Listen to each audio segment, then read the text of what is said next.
What I am after with these diagrams is the relationship between an organism and a hostile environment. That's what I want to talk about. The relationship of an organism to a hostile environment. The hostile environment can be anything. It can be the economy, it can be the ghetto, it can be the board of trustees of your church or synagogue, it can be your marriage, it can be your parents, anything that you think about as a hostile environment. All right? The linear thinking that our society is stuck in assumes, and this is the equation in the upper left-hand corner of what you have in your hands, assumes that HE, which stands for hostile environment, is equal to SR, or S times R. And what that means is that the hostility of an environment is equal to the strength times the number of toxic factors in it. That is the linear thinking that has grabbed our society, all right? That the hostility of an environment can be understood simply by measuring the strength and the number. I have R, I should have N. I'm sorry. Simply by measuring the strength and number of toxic elements in it. In other words, if you go before your vestry or your session and 6 people are against you, that's twice as bad as if 3 people are against you. The environment is twice as hostile. If you get 2 cc's of AIDS virus in you, that's half as bad as 4. If you walk into a room with 10,000 anthrax bacilli, that's half as bad as 20,000, and so on. So linear thinking would say that the hostility of any environment is simply proportional to, or can be measured by, the strength times the number of toxic factors in it. How many alcoholics are on your genogram in your background, you know? And maybe it even comes down to what genes you got. But that would be that kind of thinking. What I want to suggest to you is that that is rarely accurate. It's accurate in a few cases. It's accurate for radiation, I think. I think radiation damage is linear. It's accurate for falling out of an airplane. It's accurate for being held underwater. If you hold a whole species underwater, you might get some amphibians. But if you hold one person underwater, then the toxicity of the environment is simply the strength times the number of toxic factors around you. What I want to suggest is that for most existential situations that we deal with, notice how I put it, not all, most, a more accurate description of hostile environments is that they are proportional to the response of the organism, HE over RO.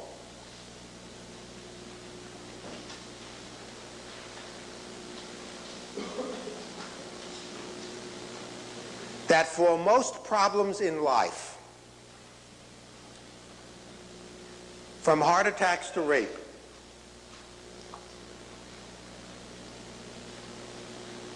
the ultimate effect of a situation is determined primarily by the response of the organism. You see, if you think linearly, what choices do you have? If you think linearly, then all you're stuck with is luck, good luck, bad luck. Did you luck into a good situation or a bad situation? Your choices are to be victimized or to escape. Yes, you could try to change the environment, but that would be also getting caught up in the environment. On the other hand, if you think this way, that HE is divided by RO, then it enables you to start focusing on the denominator instead of the numerator.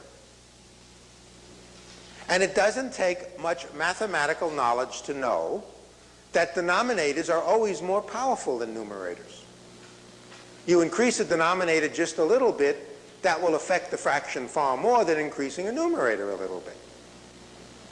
That what is more interesting is what happens when RO goes to 0. The response of the organism goes to 0 in a passive dependent victim response or in an overreactive super anxious response.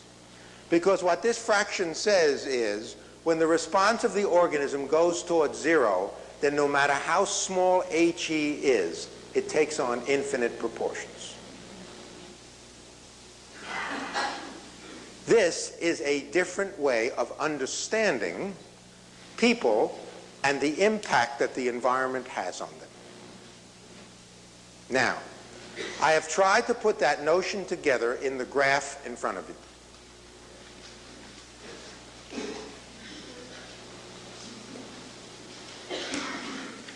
The graph is a bipolar graph. The horizontal axis, which is labeled condition, is HE. What's the condition you're stuck in? That's the hostile environment. And it can go from 0 on the left to 100 on the right. The vertical axis is RO, the response of the organism. And that can also go from 0 at the bottom to 100 at the top.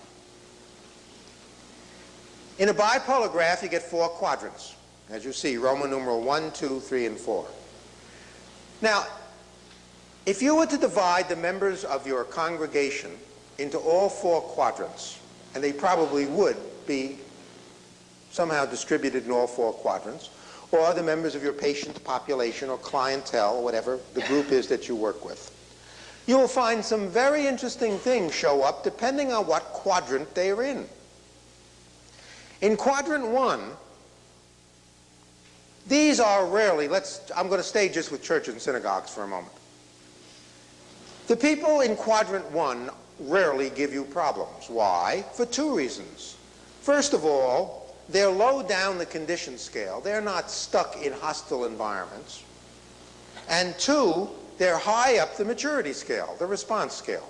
So for 2 different reasons, they are not likely to be the people who are going to give you a lot of difficulty. Most of the people who will give you difficulty are in quadrant 2. But notice, they're no higher up the horizontal scale than those in quadrant 1. The critical distinguishing factor is they're lower down the maturity scale. Okay? So that the difference between those in quadrant 1 and quadrant 2 is not, objectively speaking, how hostile their environment is. It is rather how maturely they are dealing with their own response to that environment. This is brought out in relief by the people in quadrant 3. The people in quadrant 3 actually have more hostile environments. They're above 50. They're further along the horizontal scale. But they are not as likely to give you much problem because they're also high up the vertical scale. They deal with their problems more gracefully, more maturely, less anxiously, whatever phrase you want to use. And those in quadrant 4 have the worst of both worlds. They are street people, institutionalized people, chronically troubled people, and so on, who are really in deep hostile environments and don't have the maturity to get out of it. Now, here comes the bottom line of everything. As I see it, religion and therapy ought to be focused primarily on the vertical scale, not the horizontal scale. That the growth of the human species depends on moving people up the vertical scale, not on improving their condition. As long as I have been on this planet anyway, see no correlation necessarily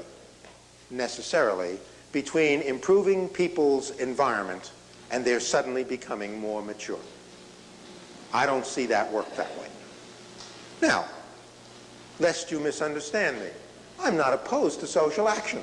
I'm not opposed to improving the environment everywhere we can do it. But there are organizations for doing that. There are institutions for doing that. What will be the institutions that will deal with the vertical scale? That's what religion and therapy, I thought, both about the soul. Let me remind you that the Greek word psyche, which gives us psychology, psychiatry, and psychotherapy, the Greek word psyche is the same as the Latin word anima and the Hebrew word ruach, and means soul or mind. As I see it, one of the major reasons for the lack of progress in our civilization, and as I see it, one of the major reasons that leaders are so stuck, is because there is too much emphasis on the horizontal scale rather than the vertical scale. Why? It's easier. It's much easier to imbibe data and technique and method and to try to improve others. Because you see, if you buy what I'm saying here, and you agree that the critical major function of people who deal with the soul is the improvement of their capacity to be responsible for their being and their destiny, if you agree with that, then I have to say you can't foster that among others if you don't commit your own life to the same path. And again, it's much easier to go to conferences. It's much easier to read books on technique and find the latest fad.